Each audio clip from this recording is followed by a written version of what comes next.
5 things that I wish I knew before going to nursing school.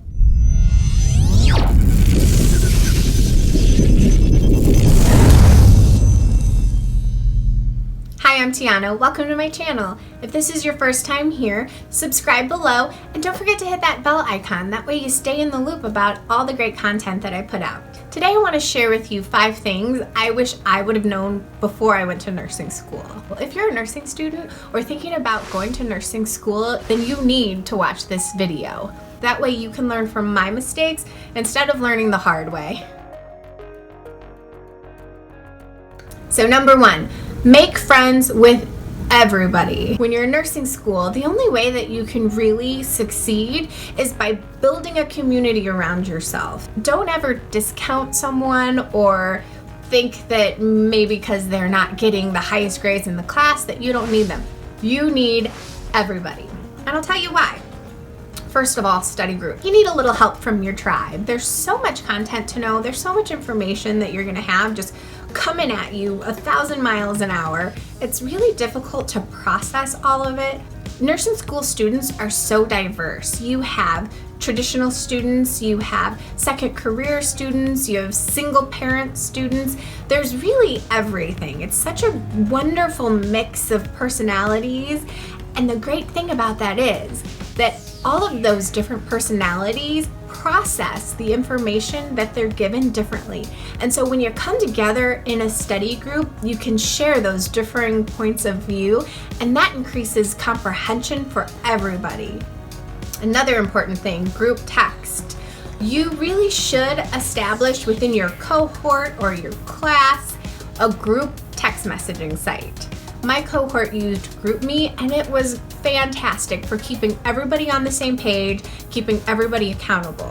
And I wish we would have done it sooner, but we waited until about a quarter of the way through before we realized the importance of all of us staying connected, making sure that we're communicating about due dates, making sure that we're all staying on each other about meeting places, times, and dates. Because between everything that you're going to have going on, labs, lecture, clinical, orientation, it can be really easy to get those things confused, getting your times confused, your places confused, all of it. But if you have a group chat that's already established, you can just send a message out to the group and you can get an answer right away. Make friends with everybody. Establish your group text and don't ever underestimate the importance of study groups. Number 2, treat clinicals like it's a job interview. Every time you go to clinicals, show up on time, prepared, and looking professionally. Those are important because the managers in those units that you're working on are looking at you, they're watching you. And I actually had a few friends who received job offers during clinicals months, even years before they were expected to graduate because of the level of professionalism that they brought to clinicals. So remember that. Every time you go to clinicals, think of it as a job interview. Always be your best. Number 3, become an expert on writing in APA format. If you're sitting here watching this video and you're like, what in the world is APA format?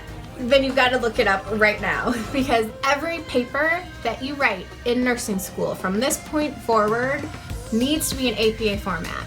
If you don't know it like the back of your hand, you're gonna get points deducted from your paper. And you don't want that.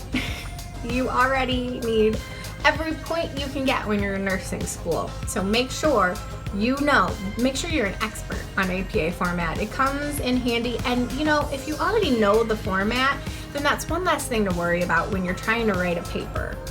Nursing school questions are hard, so prepare for them before you actually start nursing school, or at the very least at the beginning of the semester. That way you can master the technique and not have to worry about learning your material and mastering the technique at the same time. Make it easier on yourself, learn the technique, and that way you only have to worry about what's actually on the test, not how to take the test and what's on it at the same time.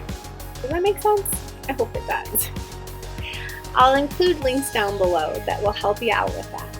Okay? Check them out. Number 4, question format in nursing school is designed to force you to think critically.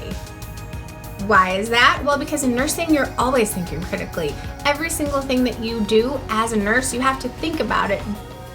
You have to really think about it before you do it.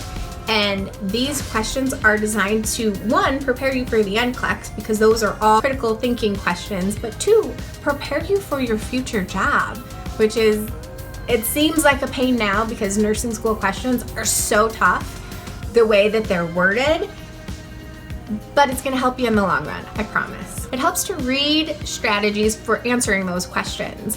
There's a book that I suggest all the time, and it's the Saunders Review for NCLEX book. One of the first chapters covers nursing school questions and how to really break those questions up into sections so that you are more capable of answering them. So in order to really defeat nursing school questions, you need to practice, practice, practice. Do as many practice questions as you can, and that will help you to be very successful on your nursing school exams and on your NCLEX, because they're all the same. I wish I would have known before going to nursing school how difficult the nursing school question format would be so that I could be better prepared. It's difficult to learn how to answer the question while you're learning the content that the question is about. So focusing on one thing at a time. If you have the time before going to nursing school to learn how to answer nursing school questions, I urge you to do it. Number 5, form positive relationships with your instructors, all of them. Because those instructors are going to be the people you're going to go to when you need your letters of recommendation. And you need letters of recommendation when you go to apply for your first job as a new grad nurse. You need those letters of recommendation if you plan to continue on in your education. And you know, it's never bad to have a good stack of letters of recommendation from people like your instructors who have advanced education in the field that you're going into, nursing. Make the best impression that you can so that when they are thinking about what they want to say in your letter of recommendation, for one, it's personalized and it's not just some template that they're using, and two, it's going to shower wonderful thoughts on you. I really wish that I would have known that I should be asking my instructors for letters of recommendation right before finals. That way, their impression of you is still fresh in their mind, because if you wait, 2, 3, 4 semesters later, they may have forgotten any specifics about you, any way that you may have wowed them. If you wowed them, 4 semesters ago, they may have forgotten by now. And you don't want to risk that when we're talking about letters of recommendation. I knew exactly what unit I wanted to go into. I wanted to work in the intensive care as a new grad nurse, which is very difficult to do. And I realized that. And so when I asked my instructors for those letters of recommendation, I made sure to say specifically that I was planning on applying to the ICU, and it would be really helpful if they would include a story about a time that they witnessed me thinking critically, or if they could include a reason why they think that I would be a good fit in the intensive care unit. It's not only important to form positive relationships with your instructors, make a good impression, but I really suggest that you request those letters of recommendation right away, before your semester is even over. If you wait until you're about to graduate, the month that you're about to graduate, and you go back to the very first instructor that you had, who you had a wonderful relationship with, they may not remember specific details about you, about how great you were. They may have forgotten because they see so many students. So those are the 5 things that I wish I knew before I went to nursing school. I really hope it helps you out. I'm sure it will. You won't have to learn the hard way now. Good luck to you. I can't wait to see you next time. Thank you so much for watching. And hey, if you haven't subscribed, what are you waiting for? Subscribe below, and don't forget to hit that bell icon so that you can stay in the loop about all of the great content that I put out. Till next time, bye!